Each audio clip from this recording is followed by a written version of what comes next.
Hi everyone, welcome back to flavours with Subha. இன்றைக்கி வந்து ஒரு சூப்பரான பன்னீர் கிரேவி தான் நான் இன்றைக்கி காமிக்க போகிறேன். இந்த கிரேவி பார்த்திங்கன்னா நல்லா க்ரீமியாக, நல்லா ரிச்சாக, செம்ம டேஸ்டியாக இருக்கும். சப்பாத்தி, நான், புலாவ்க்கெல்லாம் சைட் டிஷ்ஷாக வச்சு சாப்பிட்றதுக்கு ரொம்ப நல்லாயிருக்கும். ஸோ இப்போ வாங்க இது எப்படி பண்ணுறதுன்னு பார்க்கலாம்.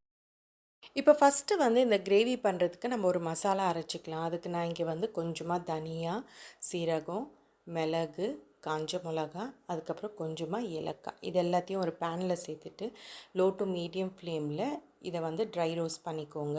இது ரொம்ப செவக்க வறுக்கணுன்றது இல்லை, கொஞ்சம் லைட்டாக வறுத்துக்கிட்டாவே போதும். இப்போ இது எல்லாத்தையும் நல்லா வறுத்துக்கலாம். ஸோ இப்போ இந்த அளவுக்கு கொஞ்சம் லைட்டாக வறுத்துட்டு இதை வந்து ஒரு மிக்ஸி ஜாரில் சேர்த்துட்டு நல்லா ஆறின பிறகு ஒன்றும் பாதியமாக அரைச்சி எடுத்துக்கோங்க.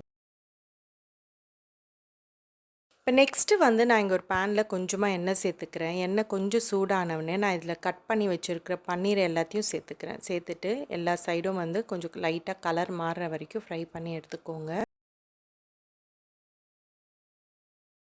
இப்போ பார்த்தீங்கன்னா பன்னீர் வந்து 4 சைடும் லைட்டாக இந்த மாதிரி ஃப்ரை பண்ண பிறகு இதை வந்து வேற ஒரு பாத்திரத்துக்கு மாற்றி வச்சுக்கோங்க.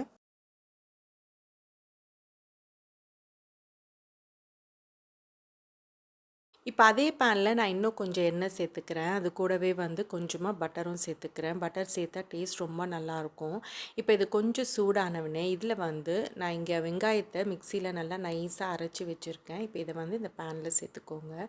சேர்த்துட்டு இந்த வெங்காயம் வந்து லைட்டாக கலர் மாறுற வரைக்கும் கொஞ்சம் நேரத்துக்கு வதக்கிக்கோங்க.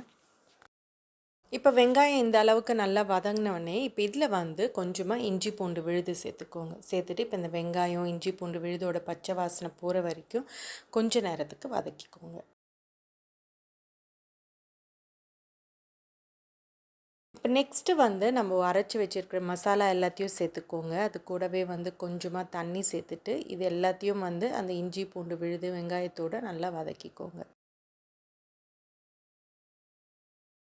இப்போ இந்த மசாலாலாம் நல்லா வதங்கி வந்தவொடனே இப்போ இதில் வந்து நான் கொஞ்சமாக ஒயிட் பெப்பர் பவுடர் சேர்த்துக்கிறேன். வெள்ளை மிளகு பொடி கொஞ்சம் சேர்த்துக்கோங்க. அது கூடவே வந்து இந்த கிரேவிக்கு தேவையான அளவுக்கு உப்பையும் சேர்த்துட்டு அந்த மசாலாவோட நல்லா மிக்ஸ் பண்ணிக்கோங்க.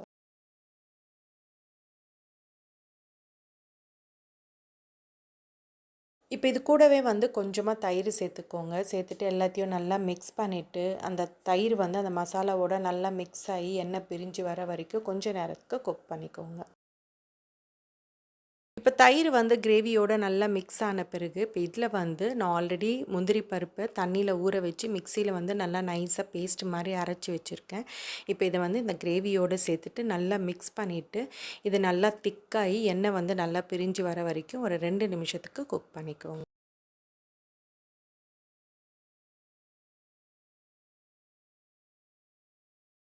இப்போ இது கூடவே வந்து நான் இங்கே கொஞ்சமாக ஃப்ரெஷ் க்ரீம் சேர்த்துக்கிறேன். இது சேர்க்கும்போது நல்லா உங்களுக்கு அந்த க்ரீமி டெக்ஸ்சர் வரும். நான் இங்கே வந்து ஒரு 2 டேபிள் ஸ்பூன் அளவுக்கு தான் சேர்த்துருக்கேன். உங்களுக்கு அதிகமாக வேணும்னா கூட நீங்கள் சேர்த்துக்கலாம்.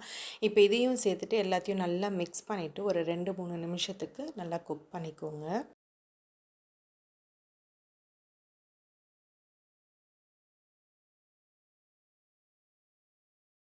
இப்போ கிரேவி வந்து ஒரு 2 நிமிஷமாக நல்லா குக் ஆகிருக்கு. இப்போ இந்த ஸ்டேஜில் நம்ம ஃப்ரை பண்ணி வச்சுருக்கிற பன்னீர் எல்லாத்தையும் அதில் சேர்த்துக்கோங்க. இது கூடவே வந்து நான் கொஞ்சமாக கசூரி மேத்தி, அதுக்கப்புறம் கரம் மசாலா இது 2த்தையும் சேர்த்துட்டு இப்போ இது எல்லாத்தையும் வந்து அந்த கிரேவியோடு நல்லா மிக்ஸ் பண்ணிக்கோங்க.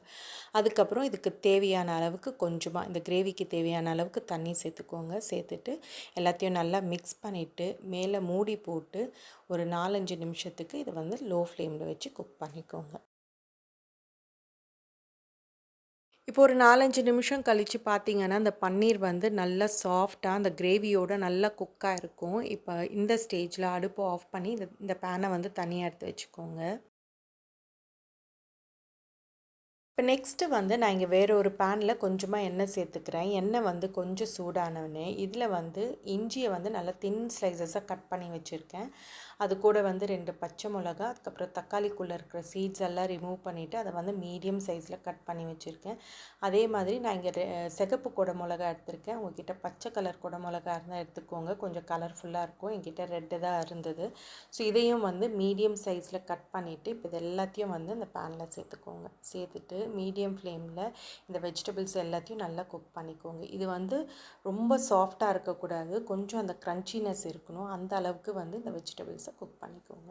ஸோ இந்த அளவுக்கு வந்து கொஞ்சம் க்ரன்ச்சியாக இருக்கிற மாதிரி ஃப்ரை பண்ணிவிட்டு இப்போ இதை அப்படியே எடுத்து நம்ம செஞ்சு வச்சுருக்கிற அந்த பன்னீர் கிரேவியில் சேர்த்துக்கோங்க. சேர்த்துட்டு எல்லாத்தையும் ஒரு வாட்டி நல்லா மிக்ஸ் பண்ணிவிட்டு ஒரு நிமிஷத்துக்கு இது எல்லாத்தையும் நல்லா குக் பண்ணிக்கோங்க. கடைசியாக இதில் வந்து நல்லா பொடிசாக நறுக்கின கொத்தமல்லி சேர்த்துட்டோன்னா அவ்வளோதான், நம்மளுடைய சூப்பரான பன்னீர் கிரேவி வந்து ரெடி ஆகிடும்.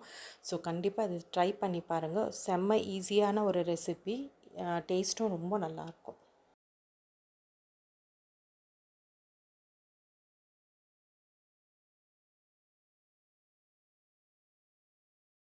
ஸோ அவ்வளோதான், நம்மளுடைய சூப்பரான பன்னீர் கிரேவி வந்து ரெடி ஆகிடுச்சு. இது வந்து லஞ்ச் பாக்ஸ்க்கெல்லாம் ரொம்ப நல்லாயிருக்கும். ரொம்ப ஈஸியாக நீங்கள் செஞ்சிடலாம். அதே மாதிரி சப்பாத்தி, நான், ரோட்டி, புலாவ், பிரியாணிக்கு வந்து சைட் டிஷ்ஷாக, வெஜிடபிள் பிரியாணிக்கெல்லாம் கூட நீங்கள் இதை சைட் டிஷ்ஷாக கொடுத்து அனுப்பலாம். ரொம்ப ரொம்ப நல்லாயிருக்கும்.